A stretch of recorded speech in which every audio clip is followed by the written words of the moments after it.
Pernah merhatiin nggak sih kalau kita lihat kain batik, ukiran kayu, atau bahkan arsitektur di sekitar kita, pasti ada pola-pola yang indah banget. Tapi, itu tuh bukan cuma hiasan biasa loh. Selamat datang di dunia ragam hias, sebuah bahasa visual Indonesia yang tersembunyi yang akan kita bedah bareng-bareng. Oke, kita mulai ya. Pola-pola kayak gini tuh ada di mana-mana. Kita bisa lihat di kain, di ukiran, bahkan di bangunan-bangunan. Tapi sebenarnya apa sih yang lagi kita lihat ini? Apakah ini cuma sekedar desain yang cantik aja? Atau jangan-jangan ada makna yang jauh lebih dalam yang tersembunyi di setiap garis dan lekukannya? Nah, ternyata semua ini tuh seperti sebuah bahasa visual. Masing-masing polanya menceritakan sebuah kisah yang unik, entah itu tentang budaya, alam, atau kepercayaan. Pertanyaannya sekarang, gimana caranya kita bisa membaca bahasa ini? Nah, itulah yang akan kita pecahkan kodenya dalam pembahasan kali ini. Oke, langkah pertama kita adalah kenalan sama istilah resminya, yaitu ragam hias. Memahami konsep ini adalah kunci buat membuka semua rahasianya.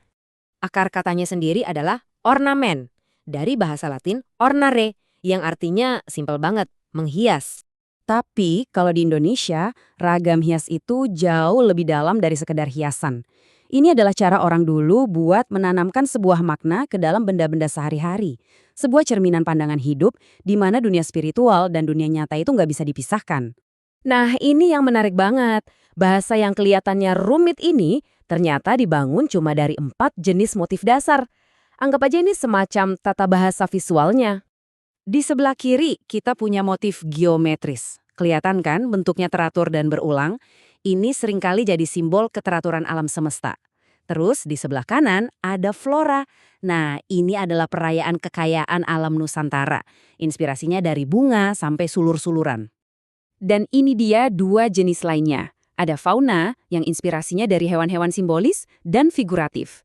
Nah, yang figuratif ini sering banget jadi media buat cerita lisan. Jadi kisah-kisah leluhur atau mitologi itu seolah dibekukan dalam bentuk visual. Oke, sekarang kita coba jalan-jalan keliling Indonesia yuk. Kita lihat gimana bahasa visual ini punya dialek budaya yang beda-beda dan unik banget di setiap pulaunya. Pemberhentian pertama kita, Papua. Di sini, motifnya cenderung tegas dan asimetris, inspirasinya langsung dari alam sekitar yang unik. Bentuk-bentuk ini bercerita soal kekayaan, keindahan alam, dan hubungan yang sangat erat dengan roh para leluhur. Lanjut ke Kalimantan, di sini polanya lebih banyak bicara soal keteraturan dan komunitas. Motif-motif seperti ini mencerminkan filosofi hidup bersama. Mungkin ini lahir dari budaya rumah panjang, di mana keharmonisan sosial itu adalah segalanya. Terus, Bali. Wah, di sini auranya langsung terasa magis dan motifnya beragam banget, penuh dengan makhluk dari dunia nyata dan dunia spiritual. Ini adalah cerminan kepercayaan Hindu Dharma yang begitu meresap dalam setiap aspek kehidupan, mengubah kain dan ukiran jadi sebuah persembahan. Dan di lingkungan Keraton Yogyakarta, polanya jadi lebih dalam, lebih filosofis. Pola seperti kawung dan parang yang dulunya bahkan terlarang untuk dipakai rakyat biasa membawa pesan tentang kekuasaan, keadilan, dan konsep kepemimpinan dalam budaya Jawa.